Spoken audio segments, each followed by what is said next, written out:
Kas 2 profi suudavad harrastaja mängima õpetada?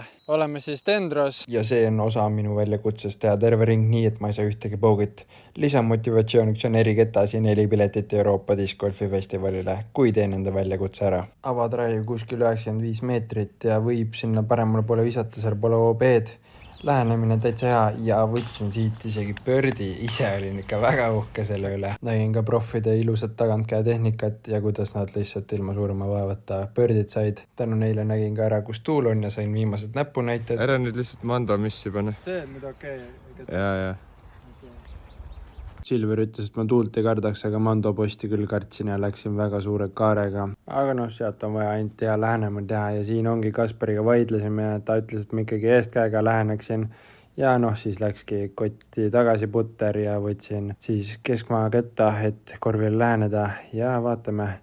Vist oli päris hea nõuanne, sest see läks täpselt korvi alla.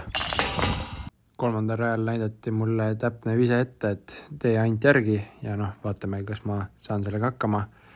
Nüüd siit lähen, ops. Ja mitte päris identne, aga tegelikult kõige hullem vise isegi ei olnud. Lähenemist ei filminud, aga jäin siukse 5-6 meetri peale ja puu oli ka ees. Mis mõte on siis? Siit, jah? Siit, jah. Ehk jah, 3. sai läbi. Kas mul on nüüd see lootust?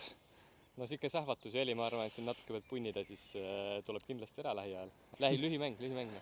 Okei, eks siis on see, millega peal ma pean töötama. Aga küll, näeme järgmises episoodis.